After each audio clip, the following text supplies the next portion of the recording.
Assalamualaikum warahmatullahi wabarakatuh.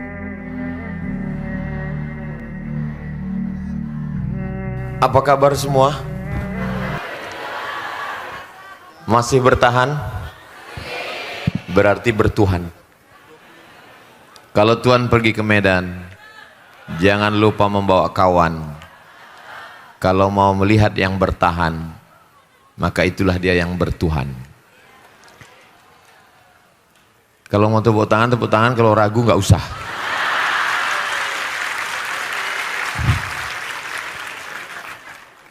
Ada Kabil, ada Habil. Memang kalau habis buka ini lupa memang. Datang Kabil mau menimpakan batu besar ke kepala Habil. Apa kata Habil? La imbasatta ilayya yadaka litaqtulani, kalau engkau ulurkan tanganmu memegang batu besar itu untuk membunuh aku, menimpakannya ke kepalaku, ma ana bibasitin yadiya ilaika liaqtulak, aku tidak akan mengulurkan tanganmu melakukan perbuatan yang sama untuk mengambil batu membunuhmu. Kenapa? Padahal dia tidak sakit, dia sehat, dia gagah, dia perkasa, dia tegap, berotot, tangannya kuat. Kenapa dia tidak mau? Inni akhafullah, aku takut kepada Allah. Itulah yang membuat dia bertahan. Kalau memang dia bertahan, kenapa dia meninggal, Ustadz? Kenapa dia mati? Maksud bertahan itu bukan berarti dia nggak mati. Betapa banyak orang yang mati tapi namanya bertahan dalam kebaikan. Betapa banyak orang yang hidup tapi sebenarnya dia tidak bertahan. Ada banyak orang yang mati tapi dia bertahan. Nabi Musa sudah meninggal atau masih hidup? Sudah meninggal. Fir'aun masih hidup atau sudah meninggal? Sudah meninggal. Saya sudah ceramah dari ujung-ujung ke ujung, belum pernah orang datang, Ustaz Somad, kenalkan saya keturunan Fir'aun. Itu yang dimaksud dengan bertahan itu. Namanya tidak akan kekal abadi dalam kebaikan. Jadi jangan nanti katanya kalau bertahan, bertuhan, yang bertuhan bertahan, tapi buktinya yang bertuhan kok malah mati. Ini bukan masalah cerita mati, karena resiko hidup adalah mati. Takut mati jangan hidup. Takut hidup mati aja. Iya. Hidup ini kan kalau bahasa kampung saya, life is take risk. Hidup itu berani mengambil resiko. Resiko muda adalah tua. Maka kalau takut tua jangan lahir. Nah, jadi ketika kita sudah mengambil hidup, berarti kita siap mengambil segala resiko.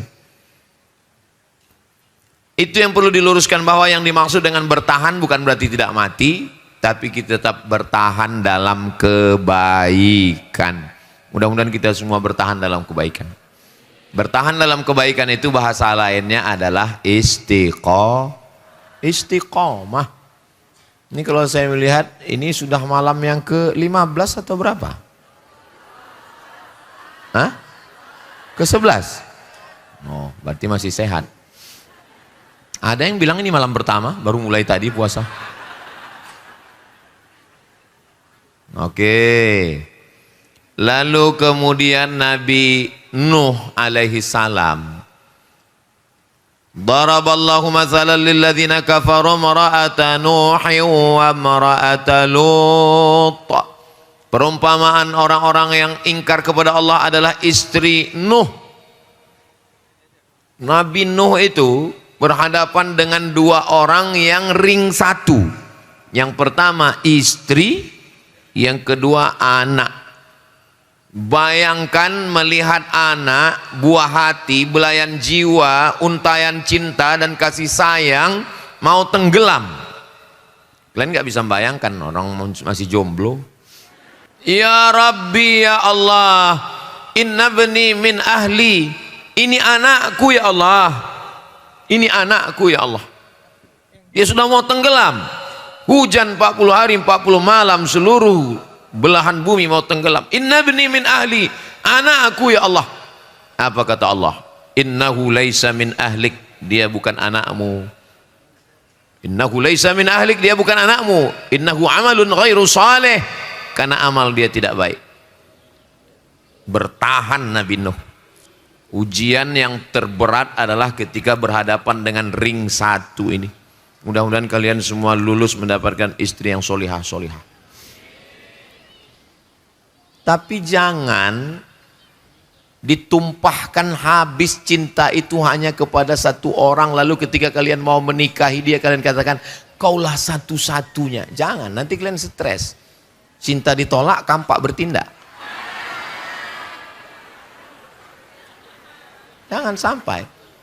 Jadi kalau mau minang perempuan, bilang sama dia, aku tidak mau ada hubungan yang haram di antara kita, aku mau baik-baik, kupinang kau dengan bismillah. Kalau kau mau, maka kau adalah bidadari surgaku. Kalau kau tak mau, bunga bukan setangkai, kumbang bukan seekor, patah tumbuh hilang berganti, hilang satu tumbuh 1000. Begitu. Tunjukkan bahwa kau tegar, gitu. Jangan melelehkan air mata, jantan. Nah, kalau mau nangis setelah pulang baru kau nangis di situ. Menangislah di atas sajadah. Tiba-tiba dapat undangan dia, undangan pernikahan, datang menunjukkan kau bertuhan. Makanya kau bertahan. Datang naik ke atas pelaminan itu, ucapkan barakallahu lakum wa baraka alaikum wa jama'a bainakum fi khair. Kebetulan kita melihat ada tamu kita yang merupakan sahabat kata protokol yang ada di acara itu. Kita minta dia untuk menyanyikan lagu. Nyanyikan. Mestinya aku yang di sana. Nyanyikanlah. Jadi tunjukkan bahwa kau bertuhan, bahwa hidup ini kan mau orang kaya, mau pejabat, mau orang berotot, mau hebat. Hidup ini yang terdiri dari jantung, nafas, paru, buah pinggang, tulang, kulit, darah. Siapapun yang kita letakkan di atas ini, pejabat, orang kaya, konglomerat, diplomat, penjual tomat, ustadz, semuanya sama, yang terdiri dari tulang, kuku, bulu, kulit, jantung, paru. Apa bedanya? Enggak ada. Yang membedakan yang sejengkal ini kan. Cuman inilah yang membedakan. Sejengkal ke atas, sejengkal. Nah, kalau di face off ini sudah. Nafas kita, nafas cuma 2. Sekali tarik ke atas, sekali hembus. Sekali tarik, sekali hembus. Makanya disebut menghembuskan nafas yang terakhir. Nggak bisa ditarik lagi. Inilah hakikat manusia. Lalu yang membedakannya apa? Yang membedakannya ketika kita bertuhan. Jadi sesungguhnya faqsusil qasasa, ceritakan kisah-kisah itu. Kisah yang mana? Kisah yang ada dalam Al-Quran itu. Al-Quran bercerita tentang orang-orang yang bertuhan. Nabi Nuh itu ujiannya berat sekali. Ya Allah, ya Allah, ya Allah, ya Rahman, jangan sampai kami mengalami beban yang seperti dialami Nabi Nuh. Rabbana la tuhammilna ma la taqata lana bih. Jangan berikan kami beban yang kami tidak sanggup untuk memikulnya ya Allah. Amin. Mendapatkan istri mak lampir, nyi blorong, sundil bolong, suster ngesot. Heran juga saya, kenapa hantu itu kebanyakan perempuan ya? Iya. Laki-laki paling genderuwo, Dracula, itulah cuman. Pocong ada feminin, ada maskulin. Tuyul juga ada laki-laki, ada perempuan. Tapi kebanyakan perempuan. Tolong kalian laporkan ini Komisi Perlindungan Perempuan. Kok banyak kali hantu perempuan? Padahal mestinya hantu itu cukup 30% aja perempuan. Kuota. Nah, wal baladu thayyibu yakhruju nabatuhu biizni rabbih. Tanah yang subur akan mengeluarkan tanaman yang cantik indah. Walladzi khabutha la yakhruju illa nakida. Tanah yang tandus akan mengeluarkan tanaman yang enggak bagus. Setelah cerita tanaman, walaqad arsalna nuhan ila qaumihi. Kami kirim Nabi Nuh kepada kaumnya. Apa hubungan cerita tanah dengan Nabi Nuh? Nggak connect, nggak relate, nggak nyambung. Ternyata Nabi Nuh bibit yang bagus, tapi diletakkan di tanah yang tandus, yang tumbuh pohon kaktus. Pohon kaktus dilihat nggak enak, bunganya nggak bagus, dicium hidung bengkak. Tapi kalau bunga mawar yang tumbuh di tanah yang subur, harum, semerbak, cantik, mekar, mewangi, pada akhirnya toh dia akan kuncup, kuning, dan layu. Memang perempuan bunga, dan bunga itu sifatnya pasti ada layunya. Satu-satunya bunga yang nggak layu, ya bunga plastik. Makanya banyak sekarang perempuan nggak mau layu, akhirnya operasi. Saya nggak ada ngomong begitu. Jadi yang bertahan itu hanya yang bertuhan. Akhirnya Nabi Nuh tetap bertahan. Bahkan di antara Rasul 5 ulul azmi, Nabi Nuh yang masuk. Kenapa masuk dia dalam kategori pilihan super VVIP itu? Karena dia bertahan. Kenapa dia bertahan? Karena dia bertuhan.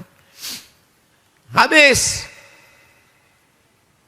Kita hidup ini seperti duduk di tepi sungai, airnya lewat, dan air yang sudah lewat nggak akan kembali lagi.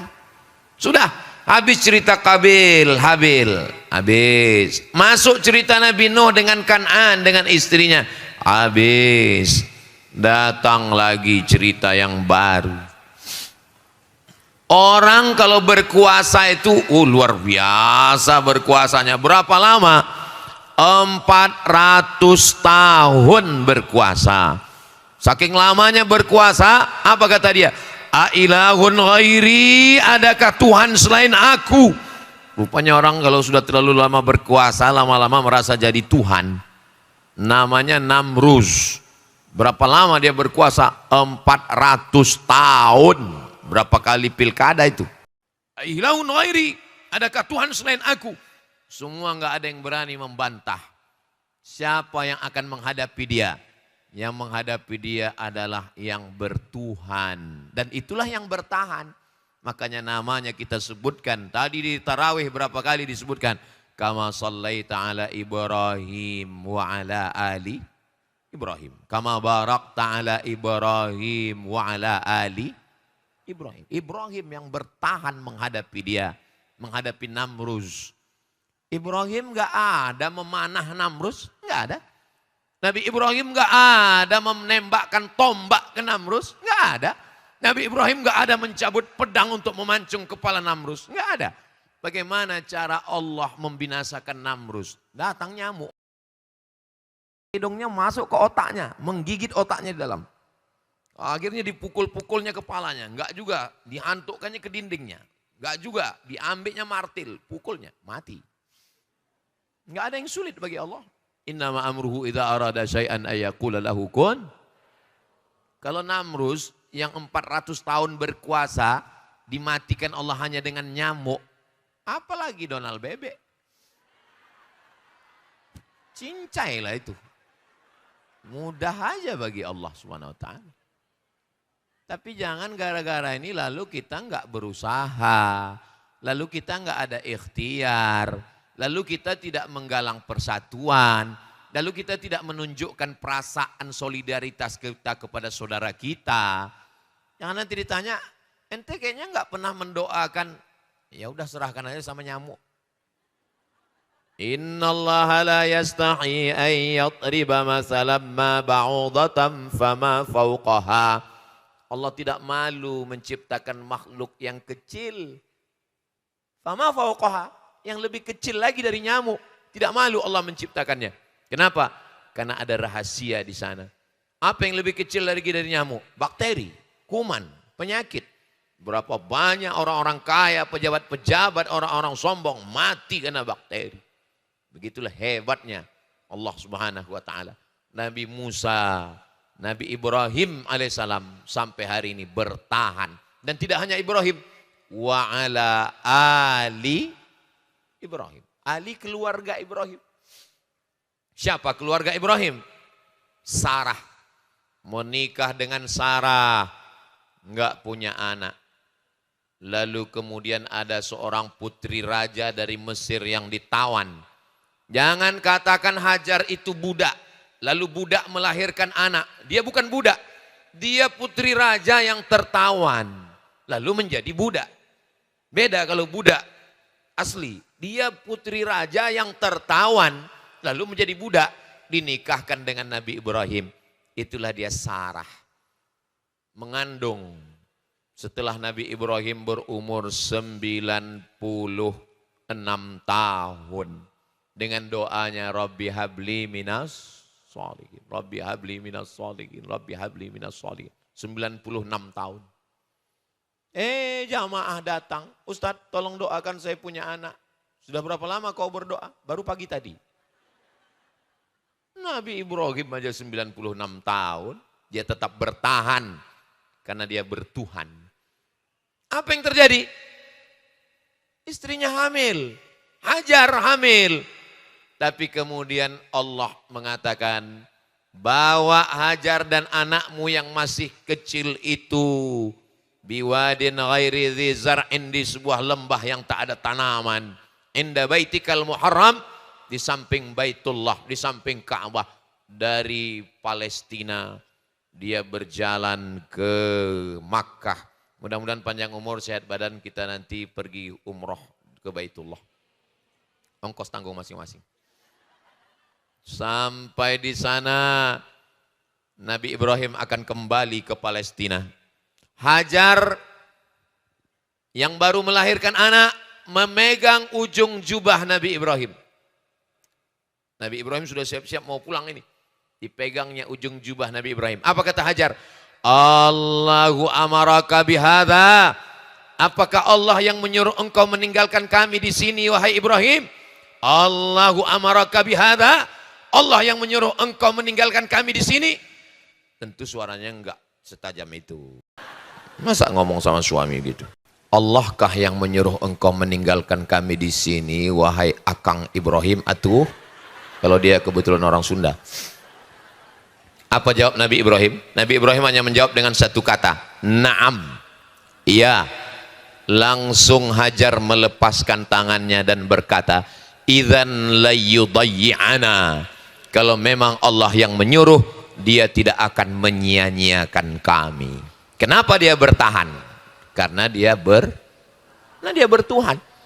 Perempuan, anak raja, punya suami, nabi, mengandung anak kecil, melahirkan anak kecil, ditinggalkan di lembah yang tak ada tanaman, lumut pun tak ada. Karena tak pernah turun hujan, kering kerontang. Bayangkan sendiri Saudi Arabia musim panas. Jangankan kita, sendal swallow begulung macam martabak. Panasnya minta ampun. Ditinggalkan di situ. Kenapa dia bertahan di situ? Karena dia bertuhan. Apa kata dia? Yang meninggalkan kami pencari rezeki, dan yang bersama kami di sini pemberi rezeki.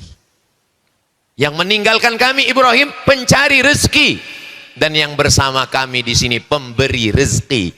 Lalu kenapa kami mesti khawatir? Istri-istri yang tegar beginilah yang mesti kalian cari. Ini baru pergi sebentar beli mie ayam, jangan. Semua akan pret pada masanya. Begitu.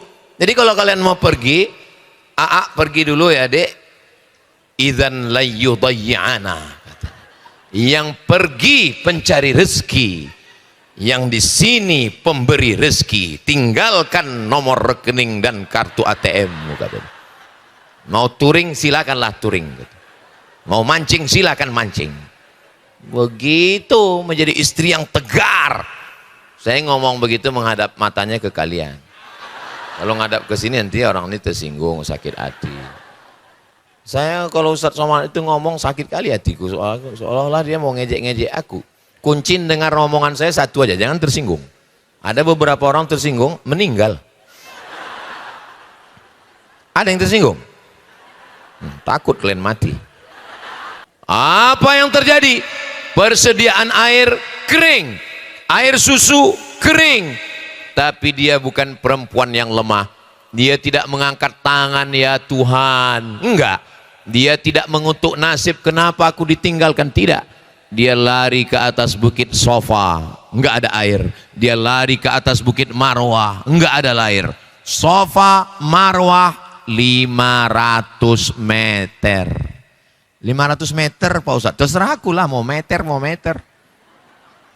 Enggak ada air. Ternyata Allah mau kasih air bukan dari tumit orang yang sudah dewasa. Ternyata Allah mau kasih air bukan dari tumit yang berjalan. Allah kasih air dari tumit anak bayi yang baru lahir, yang menggesekkan kakinya ke pasir. Kalau Allah mau, Allah kasih bukan dari kaki yang kokoh yang lari ke atas bukit Sofa dan Marwah, tapi Allah kasih dari kaki yang lemah yang belum bisa berjalan. Tiba-tiba dia kembali, dia lihat air itu sudah ada. Kata dia, berkumpullah air, berkumpullah. Bahasa Arabnya zam-zam, berkumpullah. Tapi jangan gara-gara ini nanti kalau ngumpul, kita zam-zam nanti ya. Zam-zam, berkumpullah. Akhirnya air itu berkumpul. Nabi Ibrahim itu diperkirakan hidup 1800 tahun sebelum Masehi. Sekarang sudah 2026. 1800 sampai tambah 2026 berarti banyaklah pokoknya. 3826, hampir 4000 tahun yang lalu air itu masih tetap mengalir sampai hari ini. Kenapa bertahan? Dari perempuan yang bertuhan. Siapa yang ngasih judul? Saya sepanjang-panjang ceramah belum pernah judulnya pendek gini. Bertahan bertuhan, bertahan bertuhan. Ada-ada aja judul Hijrah Fest ini. Biasa kalau saya ngisi itu dengan spirit Ramadan, mari kita perbaiki akhlakul karimah, takwa. Ini enggak, bertahan bertuhan, bertahan bertuhan. Tapi enak juga saya ngomong, kenapa dia bertahan? Karena dia bertuhan. Karena dia bertuhan, maka dia gitu.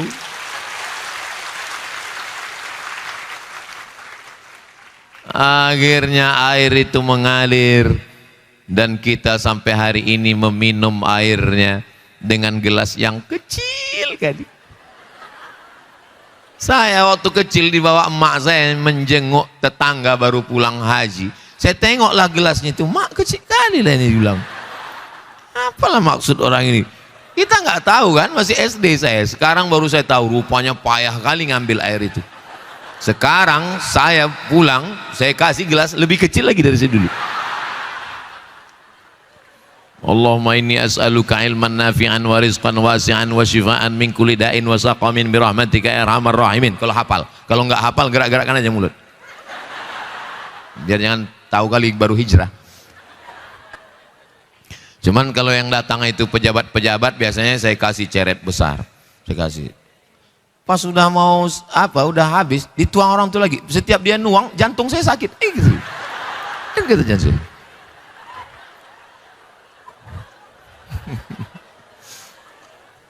Orang itu pun udah tahu sikit, diminumnya juga. Apalah salahnya dibiarkannya aja gitu kan? Nah, ternyata begitulah Allah ingin menunjukkan siapa yang bertuhan, dia akan bertahan.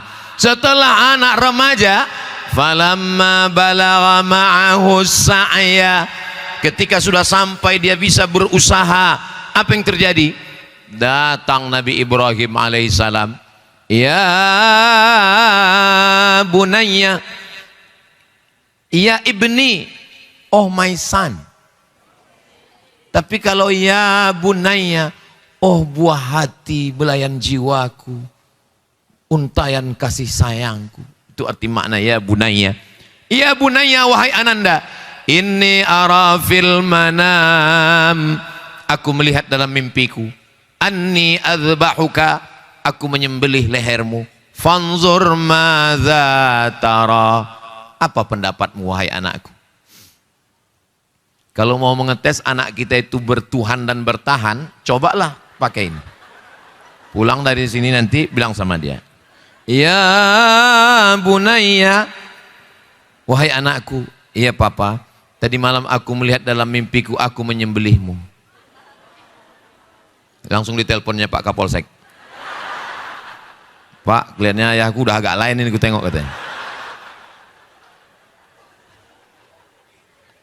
Apa jawab Nabi Ismail? Ya abati. Lihat jawabannya. Kalau sekedar ayah, ya abi. Tapi di atas itu yang lebih lembut. Ya abati, if'al ma tu'mar, laksanakan perintah Allah.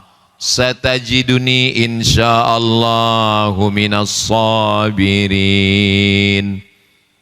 Kalau Tuhan pergi ke Makkah, jangan lupa singgah ke Madinah. Sudah lama saya tausiah, di acara Hijrah Fest ini kamera pun pakai abaya. Luar biasa. Begitulah hijrahnya. Bukan cuma orang yang pakai kamera pun pakai abaya. Di mana-mana kan kalau saya tausiah itu kamera tuh nampak kakinya kurus. Ini pakai abaya. Memang betul-betul udah hijrah ini memang.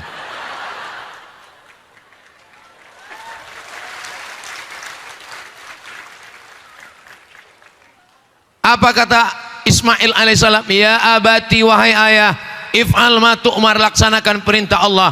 Satajiduni insyaallah. Lihat, kenapa dia bertahan? Insyaallah. Dia tidak mengatakan sembelihlah ayah, enggak. Satajiduni insyaallah minas sabirin. Dibawanya anaknya itu ke atas bukit. Bukitnya itu nanti kalau kita berdiri di antara bukit-bukit, tempat melontar jumroh ula, jumroh wusta, jumroh aqabah, mengarah ke istana raja, ada seperti kubah kecil, disitulah tempat penyembelihan Ismail. Sudah sampai pisau itu, watallahu lil jabin, sudah terasa sejuknya di leher. Gimana ada rasa sejuk di leher? Nanti pulang dari sini, ambil pisau di dapur itu, letakkanlah di sini. Sudah terasa sejuk leher. Sejuk. Sejuk. Nanti yang tinggal di kos-kosan sama kawan, membangunkan kawan sahur nanti gitu. Yang payah dibangunkan sahur, sahur enggak juga bangun, bangun enggak juga. Letakkan. Terasa, mak sejuk nih kata dia. Tinggal tarik sikit aja lagi. Disitulah fafadainahu bidzibhin azim, kami tebus dengan seekor kambing kabsh yang besar. Dia sudah lulus, bapaknya lulus dan anaknya juga lulus. Kenapa? Karena mereka bertuhan. Sudah putus sudah tauhidnya kepada Allah subhanahu wa ta'ala. Bagaimana dengan Sarah? Hajar sudah selesai. Sarah yang sudah diponis maaf mandul, nggak akan punya anak, suaminya sudah tua. Ternyata Sarah melahirkan anak, dan jarak umur antara Ismail dengan Ishak 13 tahun. Jika umur Ibrahim waktu Ismail lahir 96 tahun, jarak usia Ismail dengan Ishak 13 tahun, berapakah umur Nabi Ibrahim waktu Ishak lahir?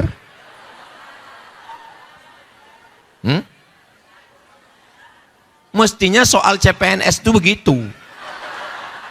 Saya dulu waktu tes ikut CPNS tahun 2008, dosen UIN, soalnya Tono, Tini, dan Tony menjaga warnet. Tono menjaga warnet di waktu malam, Tini menjaga di waktu pagi. Tono dan Tini tidak bisa bekerja sama karena mereka dulu pacaran. Jam-jam berapa saja mereka bisa bekerja sama? Aku bilang, apalah soal ini? Kita sekolah jauh-jauh, S1, S2, S3, pulang-pulang ditanya tono, tini, dan ton. Ini menunjukkan pembuat soal itu nggak ngaji. Coba kalau dia ngaji dan pernah ikut hijrah fest agak sekali aja. Pastilah dia bergizi, berkualitas soal-soal CPNS itu. Insya Allah akan datang bergizi insya Allah. Karena dia sudah MBG.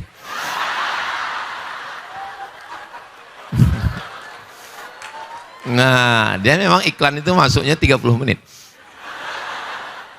Lalu kemudian ternyata hamil.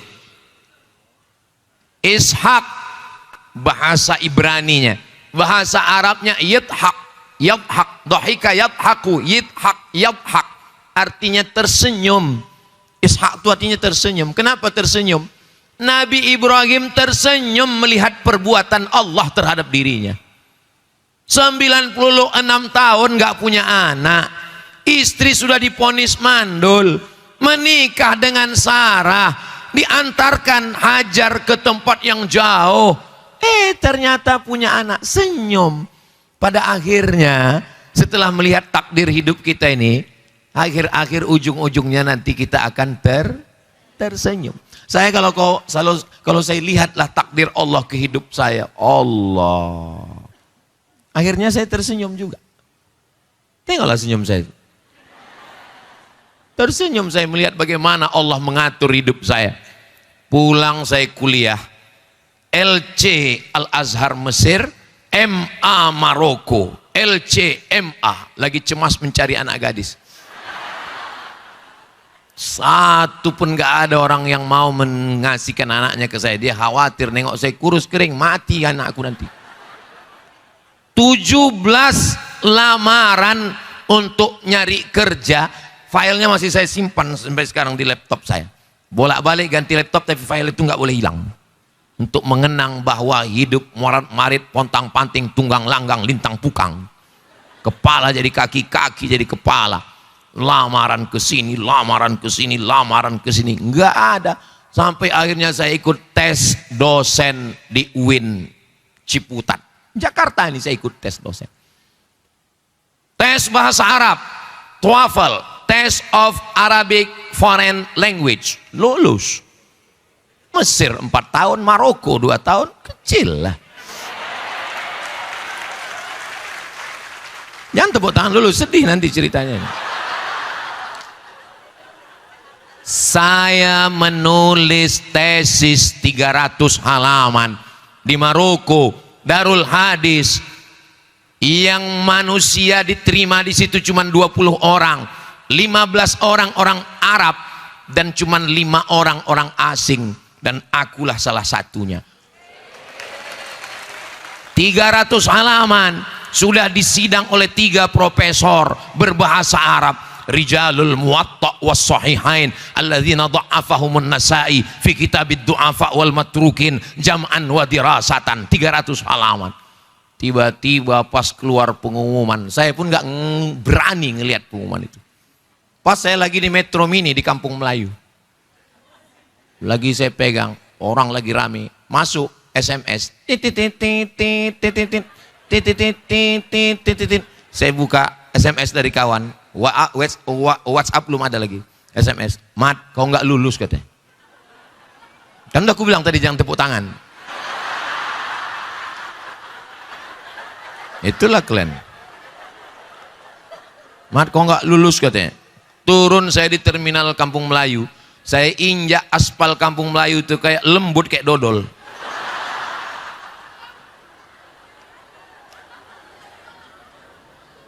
Sekarang,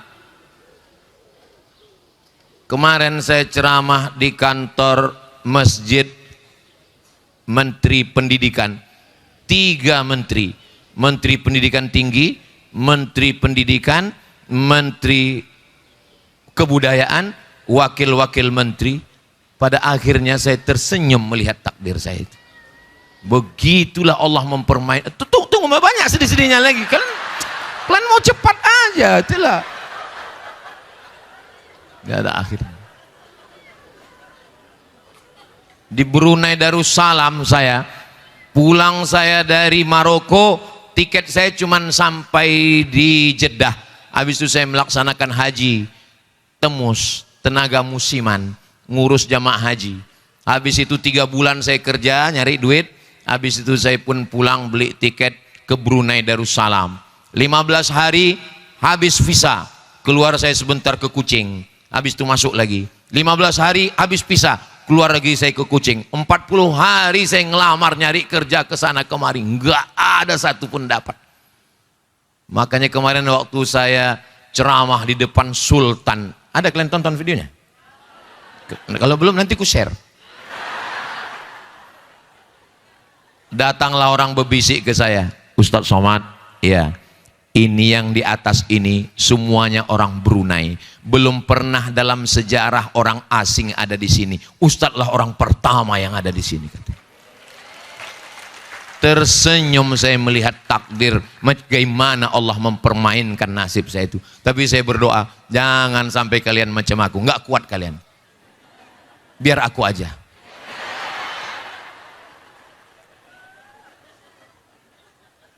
Lalu kenapa saya bertahan? Aku pun baru tahu sekarang.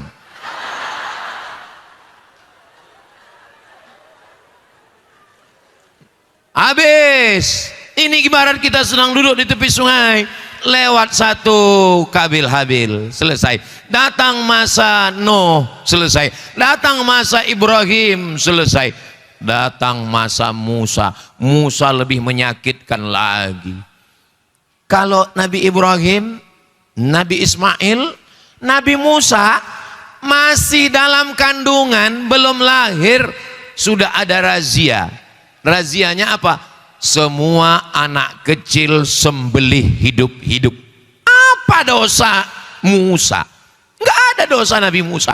Tiba-tiba Fir'aun waktu itu suatu malam bermimpi, dia lihat ada anak bayi menarik mahkotanya.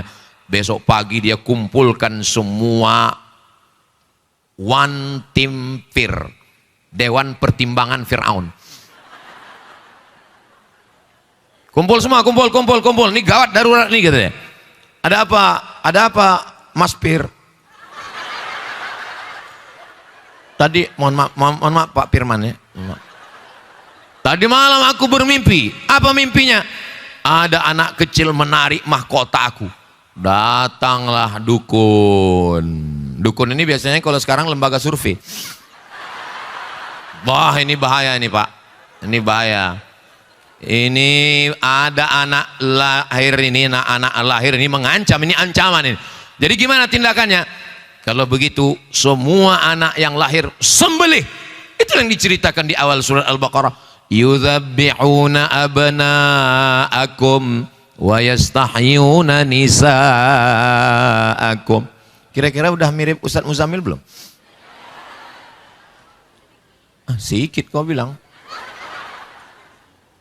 Semua anak kecil disembelih. Tapi lihatlah bagaimana yang menyelamatkan Nabi Ibrahim, yang menyelamatkan Nabi Musa bukan laki-laki yang gagah perkasa, tapi makhluk yang dikatakan orang lemah tak berdaya. Wa auhayna ila ummi Musa, kami ilhamkan kepada ibu Musa, an ardi'ihi, susukan anakmu. Anak, biar supaya dia tenang, susukan. Makanya kalau membawa anak kecil naik pesawat, susukan. Fa in khifti alaihi, kalau kau takut nanti dia ditangkap tentara Fir'aun, fa alqihi fil yammi, hanyutkan dia ke sungai Nil. La takhafi, jangan takut. Wala tahzani, jangan sedih. Inna radduhu ilaiki, nanti kami akan mengembalikannya kepadamu. Waja'iluhu minal mursalin, kami akan menjadikannya rasul kami. Dihanyutkanlah sungai Nil, sungai terpanjang dari mulai Mesir sampai ke Sudan, sampai ke lembah Victoria, menembus laut Mediterania. Disitulah dihanyutkan Nabi Musa alaihissalam. Dihanyutkan. Ternyata hanyutnya ke tempat perempuan yang selama ini ingin punya anak.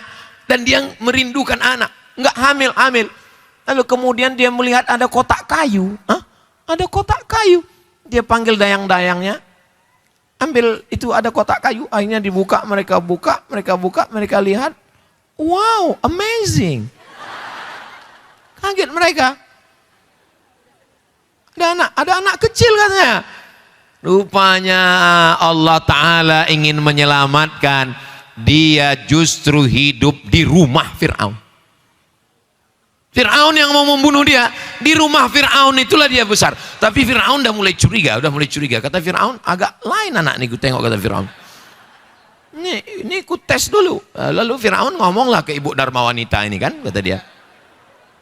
Coba kita tes dulu mama. Ya kita tes, diletakkanlah bara api sama roti. Kata Fir'aun, nanti kalau anak ini ngambil roti, berarti betul dia yang akan mengambil mahkotaku. Kita sembelih dia. Dan Nabi Ismail, Nabi Musa hampir mengambil roti karena setan mengarahkan tangannya, tapi kemudian Allah menolong, dia mengambil bara api, terkena lidahnya sedikit.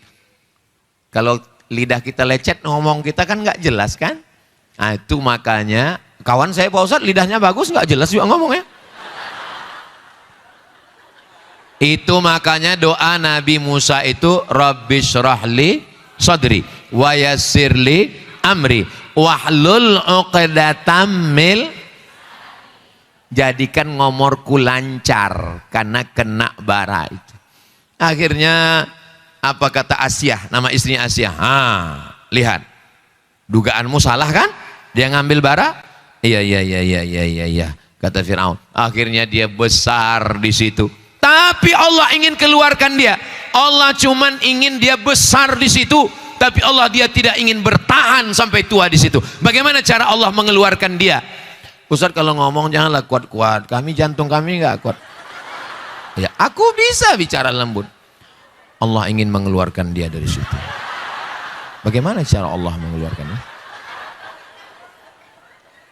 Maka dikeluarkan Allah SWT dari situ dengan cara tiba-tiba ada dua orang yaqtatilani, kelahi. Fawakazahu Musa. Nabi Musa mau melerai. Kata Musa jangan kelahi ya, jangan kelahi. Rupanya tertinju oleh Nabi Musa. Tuh mati. Orang kita aku tinju kau mati, nanti enggak mati.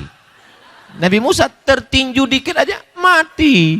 Akhirnya rupanya itu hanya skenario Allah supaya dia keluar dari istana Fir'aun. Akhirnya dia keluar, berdirilah dia di tengah gurun pasir di bawah pohon, yang di situ ada orang ngantri panjang, ngantri. Kenapa mereka ngantri? Rupanya mau ngambil air. Sumurnya ketutupan batu yang bergelinding dari atas bukit menutup pintu sumur. Sehingga ngambil. Datang Nabi Musa. Ada apa ini? Ini ketutup pintu. Didorong sana Nabi Musa batu. Batu ini sudah didorong 30 orang nggak bergerak. Didorong Nabi Musa bergeser. Pantasan sekali pukul mati. Tenaga 30 orang. Dia dorong. Nah, kata mereka, karena kau yang bisa mendorong, silakan kau ngambil air duluan. Bukan aku, kata Nabi Musa. Ladies first. Ternyata di situ ada perempuan yang lagi ngantri. Ya, perempuan inilah yang ngambil air. Akhirnya perempuan ini bertanya, kamu dari mana, mau kemana, tinggalnya di mana? Nah, akhirnya rupanya ini anak Syuaib. Kata dia, saya nggak punya tempat tinggal. Oh kalau gitu bapak saya juga lagi mau mencari pekerja. Akhirnya dibawalah. Dan kebetulan anak Nabi Syuaib ini menjunjung air di atas kepalanya. Nabi Musa di belakang. Tiba-tiba angin bertiup kencang. Sehingga mohon maaf nampak lekuk tubuhnya. Biasa orang kalau angin kencang kan bertiup. Zaman dulu begitu. Zaman sekarang nggak ada angin pun nampak lekuknya. Lalu kemudian kata Nabi Musa, anak Syuaib, ya kamu di belakang biar aku yang ke depan. Kenapa dia bertahan? Dia bertuhan. Mereka terus sampai ke Syuaib. Sampai ke Syuaib, apa kata anak Syuaib? Inna khaira man ista'jartal qawiyul amin. Ayah mau cari pekerja kan? Iya. Inna khaira man ista'jarta, kalau mau cari pekerja sifatnya dua ya. Yang pertama al-qawiyu, orangnya kuat. Al-amin, orangnya amanah. Mana orangnya? Inilah dia orangnya. Kata ayahnya, udah berapa lama kau kenal dia? Berapa lama kau kenal? Waktu KKN kemarin. Kata ayahnya, ayah, aku nggak ada kenalan sama dia, aku nggak ada pacaran sama dia. Terus bagaimana kau tahu? Tadi kami ngantri mau ngambil air, itu sumur tertutup batu, 30 orang nggak bisa nggeser, dia nggeser sendiri. Disitulah aku tahu dia kuat. Oh, terus dari mana kau tahu dia amanah? Tadi aku berjalan di depan, tiba-tiba dia suruh aku ke belakang karena dia tidak mau melihat lekuk tubuh kami ditiup angin. Jadi kenalan dengan laki-laki itu nggak perlu sampai 5 tahun pacaran untuk mengetahui sifatnya. Cukup sekali berjalanan cari tempat sumur yang ada batunya, suruh dia geser. Bisa dia geser, bilang sama dia, kau lulus fit and proper test. Ini sampai kenalan 5 tahun. Apa ini? 5 tahun nggak nikah-nikah, itu sama dengan iklan roti. Dibuka, dijilat, dicelupin, nggak makan-makan. Yang rugi laki-laki apa perempuan? Ngaku lagi. Akhirnya dipekerjakan, lihat dia. Kata Syuaib, perempuan dengan laki-laki yang baik tidak boleh diperpisahkan, maka kalian mesti dipersatukan. Tapi maharnya samaniyah hijaj. Kau nikah dengan anakku, maharnya 8 musim mengembala kambing. 8 musim itu artinya 8 tahun.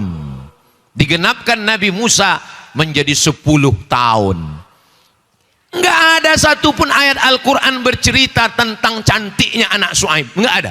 Satu-satunya ayat yang bercerita tentang anak Syuaib cuma 1 ayat. Bagaimana? Tamshi ala istihya, berjalan dengan sifat malu-malu. Ternyata kalau ada perempuan yang menjaga malu, perempuan yang menjaga kemaluan, perempuan yang memiliki sifat malu, maka dia layak untuk dipinang dengan mahar 10 tahun menjaga kambing bapaknya. Sekarang banyak orang cantik tapi tak tahu, bukan kata saya. Mudah-mudahan Allah menjaga anak-anak muda ini semua, insya Allah. Ustadz kok mengatakan mudah-mudahan Allah menjaga anak muda? Kalau orang tua nggak perlu dijaga, malaikat maut udah dekat. Jangan gitulah Pak Ustadz. Ini kami kan nggak muda semua, ada juga orang tua. Saya tidak melihat ada orang tua di sini. Kalaupun ada, itu hanyalah anak muda yang terjebak di tubuh yang tua. Kenapa Allah buat dia 8 tahun mengembala kambing, disempurnakan 10 tahun? Karena untuk jadi pemimpin mesti sabar seperti orang mengembala kambing. Mengembala kambing, kalau kambingnya 30 berangkat, pulangnya juga mesti 30. Kalau di situ ada kambing jantan, kambing betina, kambing kurus, kambing gemuk, kambing hamil, maka semuanya mesti selamat. Maka mestinya menjadi pemimpin, presiden, bupati, gubernur, wali kota, DPR, DPRD, DPD, mesti fit and proper testnya disuruh gembala kambing. Mengembala, menjaga, kesabaran, mengayomi, melindungi. 30 ekor kambing ini jangan sampai ada yang diterkam serigala. Jangan sampai ada dimakan oleh binatang buas.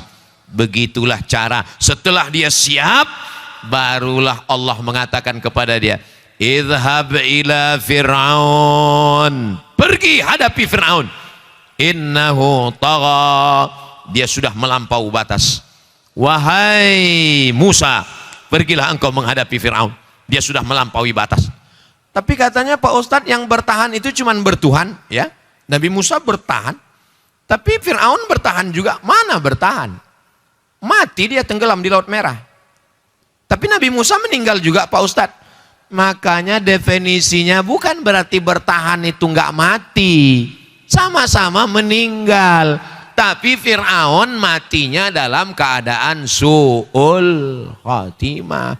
Sedangkan Nabi Musa dikenang sepanjang zaman. Sampai hari ini orang Israel tetap memuliakan Nabi Musa. Nasrani mengakui Nabi Musa. Dan Islam mengakui Nabi Musa. Berapa orang di Indonesia ini yang namanya Musa? Coba survei. Begitulah banyaknya. Lalu kemudian Fir'aun itu sengaja diabadikan Allah. Al-yauma nunajjika bibadanika. Hari ini kami selamatkan engkau dengan badanmu, tidak dimakan cacing tanah. Ya tapi parau-parau yang lain juga banyak yang mati Pak Ustadz. Yang dimumi, yang nggak dimakan cacing tanah, nggak busuk. Terus bagaimana cara membedakan ini parau? Yang mana parau yang ketemu dengan Nabi Musa itu yang mana? Yang di dalam paru-parunya ada garam. Yang lain nggak ada garam. Kenapa di dalam parunya ada garam? Karena tersedak air laut merah. Waktu dia tenggelam di laut merah itu tersedak. Kita kalau minum tersedak air sakit nggak? Lebih sakit lagi kalau tersedak air garam. Mau merasakan gimana sakitnya mati Fir'aun? Nanti sahur ambil air garam. Masukkan ke dalam. Perih sakit minta ampun. Namrus mati karena nyamuk. Fir'aun mati karena laut merah. Air menyelamatkan Musa. Air menenggelamkan Fir'aun. Tenggelam. Tak ada yang sulit bagi Allah Subhanahu wa ta'ala. Kenapa Musa bertahan? Karena dia bertuhan. Sedangkan Fir'aun apa kata dia? Ana rabbukumul a'la. Aku adalah Tuhan kamu yang maha tinggi. Mati dalam keadaan su'ul khatimah. Makanya kalau ada orang yang kagetan, banyak sekarang saya lihat postingan-postingan itu kaget. Seakan-akan dunia ini baru kemarin. Dunia ini udah lama guys. Kenapa kau kaget? Makanya bacalah sejarah-sejarah dalam Al-Quran itu.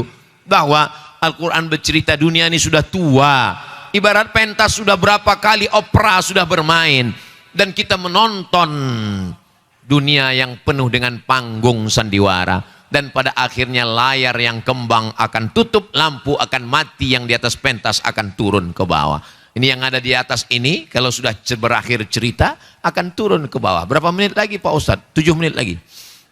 Ustadz kok tahu? Ada menitnya di situ. Ustadz berapa lama di atas ini? 60 menit. Habis ini aku akan turun. Yang di atas akan turun ke bawah, dan yang di bawah akan naik ke atas. Kenapa? Membereskan kursi ini? Saudaraku yang dimuliakan Allah, inilah hidup. Inilah hidup. Lalu kemudian berakhir cerita Nabi Musa alaihissalam. Datang lagi seorang perempuan. Perempuan ini ingin punya anak. Apa kata dia bernazar? Inni nazartu laka ma fi batni muharrara. Aku bernazar anak yang ada dalam perutku ini nanti kalau lahir akan aku jadikan muharrara. Muharrara artinya khalisan li khidmati Baitul Maqdis. Dia enggak akan berkebun korma, dia enggak akan jadi pegawai raja, dia enggak akan berniaga, dia hanya akan menjaga Baitul Maqdis. Falamma wada'athu, ketika anaknya lahir, qalat, dia berkata, inni wada'tuha unsa. Ternyata anaknya lahir perempuan. Sedangkan waktu itu yang menjaga Baitul Maqdis mesti anak laki-laki. Apa kata dia? Ya Allah, anakku perempuan. Wa inni samaituha Maryam. Aku beri nama anakku itu Maryam. Wa inni u'idzuha bika wa dzurriyyataha minasyaitonir rajim. Aku mohon kepada engkau, jagalah dia dan jaga anak keturunannya dari setan yang terkutuk. Dan Maryam pun berada di tempat yang suci namanya mihrab. Nama itulah cikal bakal tempat imam yang disebut dengan mihrab. Siapa yang merawat dia? Ayahnya meninggal. Yang merawat dia adalah Zakaria. Kullama dakhala 'alaiha Zakaria al-mihrab. Setiap kali Zakaria masuk ke dalam mihrab, wajada indaha rizqa. Dia lihat di situ ada makanan. buah-buahan musim panas ada di musim dingin, buah-buahan musim dingin ada musim panas. Beda dengan meja ini, panas dingin pun nggak ada. Wajah udah buah sama makanan tadi semua di belakang udah. Sengaja nggak diletakkan di sini supaya nggak mengganggu konsentrasi jamaah. Karena kalau diletakkan di sini kalian semua kan menengoknya itu gini. Ya Maryamu anna laki hadza. Maryam, ini dapat dari mana? Innallaha yarzuqu man yasha. Allah kalau memberi rezeki bighairi hisab. Bighairi hisab maknanya dua. Yang pertama unlimited, tidak terhitung. Yang kedua nggak bisa diduga, nggak bisa disangka kalau Allah mau memberikan. Dia menjaga dirinya sampai akhirnya kita akan diuji dengan apa yang sedang kita tekuni. Kalau kita sedang hijrah, disitulah ujian datang. Kalau kita sedang jaga diri dari perempuan, disitulah ujian perempuan datang. Kalau kita sedang apa yang sedang kita pikirkan, itu ujiannya datang. Maka ada artis hijrah yang saya lihat postingannya tentang poligami aja. Namanya Ari Untung apa itu saya lihat ada. Jadi ujiannya sudah. Memang ujiannya begitu. Lalu kemudian apa ujian yang dihadapi oleh Maryam? Datang seorang laki-laki. Fa arsalna ilaiha ruhana. Kami kirim kepada dia malaikat Jibril. Fatamassala laha basharan sawiya. Malaikat Jibril datang dalam bentuk anak muda yang ganteng. Apa kata dia? Aku datang ingin membawa pesan dari Allah Subhanahu wa taala. Aku akan memberikan kepada engkau ghulaman zakiya, anak yang suci dari dosa-dosa. Apa kata Maryam waktu itu? Anna yakunu li ghulamun, bagaimana mungkin aku bisa punya anak? Walam yamsasni basyarun, aku tidak pernah disentuh laki-laki. Walam aku baghiya, dan aku pun tidak pernah menjadi orang yang jahat.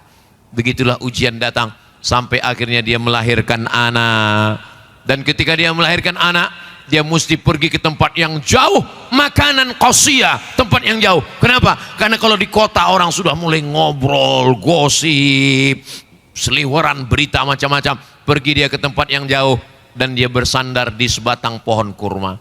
Ketika dia bersandar di sebatang pohon kurma sambil memegang Isa, apa kata malaikat, kata Allah kepada dia? Wa huzzi ilaiki bijiz'in nakhlati, goncangkan batang pohon kurma yang ada di belakangmu. Tusaqit alaiki rutaban janiyya, akan gugur buah korma yang ada di bawah. Gugur buah korma lalu diberikan anak. Itulah maka paling bagus ibu yang baru melahirkan anak makan buah korma. Dan anak yang baru lahir juga dikunyahkan Nabi korma, cairannya diberikan. Kenapa? Karena anak baru lahir itu kedinginan, menggigil. Tempat yang paling adem, ayam, nyaman adalah rahim. Maka begitu dia keluar menggigil. Makanya biasanya dimasukkan ke dalam apa itu? Karburator apa? Hah? Inkubator. Akhirnya dia nyaman. Nggak mungkin, supaya apa? Supaya dia badannya hangat. Nggak mungkin dia dikasih bandrek. Nah, dikasih minuman, dikasih dia air, maka disusukan oleh ibunya. Maka kemudian datanglah pembesar-pembesar Yahudi itu mau ngejek. Apa kata mereka? Makana abuki mra'a sau'in, bapakmu bukan penjahat, bapakmu bukan preman, bapakmu bukan perampok. Kenapa engkau bisa punya anak? Kenapa kau bisa punya anak? Makana abuki mra'a sau'in. Kenapa kau bisa punya anak? Apa yang dilakukan oleh Nabi? Apa yang dilakukan oleh Maryam? Fa asyarat ilaih. Maryam menunjuk anaknya. Dia tidak berkata-kata. Karena kalau dibalas 1000 kata, akan dibalas 1010 kata. Maka dia tidak membalas. Fa asyarat ilaih. Dia hanya menunjuk anaknya. Oh, ternyata orang yang ngejek kita, kalau nggak kita balas, itu marahnya minta ampun. Makanya saya nggak pernah membalas kan? Mana? Perhatikanlah. Di Instagram, di TikTok, di FB, saya nggak pernah balas. Kenapa? Saya nggak tahu passwordnya. Itu admin semua yang Itu untuk ngasih tahu bahwa jangan sampai, halo Ustaz Somad itu sombong, nggak pernah balas DM sama sekali. Memang saya nggak mau. Kenapa? Saya takut tergoda ujian luar biasa. Sebab beberapa komen tuh saya baca, Ustaz jadikan aku yang kedua ya. Saya kan takut juga. Ustaz kan Ustaz, masa Ustaz tergoda? Saya dikasih tahu sama ibu saya, kau hati-hati godaan jadi Ustaz hebat. Aku nih Ustaz mak, yang mau goda kau setannya Ustaz juga kata dia. Aku ini tamat Mesir mak, setan yang menggoda kau alumni Institut Fir'aun juga kata dia. Mudah-mudahan Allah menjaga kita semua. Sebetulnya kisah ini masih panjang lagi, belum lagi kisah Nabi Muhammad, belum lagi imam-imam mazhab, belum lagi sahabat Nabi, belum lagi ulama, panjang lagi. Tapi waktu udah habis. Hah? Ditambah lagi. Intinya kesimpulannya dari yang banyak saya ceritakan tadi, dia menjadi bertahan karena bertuhan. Jadi siapapun yang mendampingi kalian, dia bertahan karena bertuhan. Begitu juga pendamping kalian, dia bertahan karena bertuhan. Kalau enggak bertahan, berarti dia berhantu. Itulah yang dapat saya sampaikan. Selama 1 jam ini banyak kata-kata saya menyinggung perasaan tidak berkenan di hati. Maukah kawan-kawan, sahabat-sahabat memaafkan saya? Alhamdulillah. Terima kasih. Saya tutup dengan pantun penutup. Menangkap puyuh di Bukit Selasih. Thank you dan terima kasih. Masya Allah. Tunggu, ada satu pantun lagi. Tunggu. Minum selasih di atas daun. Terima kasih hatur nuhun. Cakep. Ada satu lagi. Tunggu satu lagi. Madiun lemahi teles.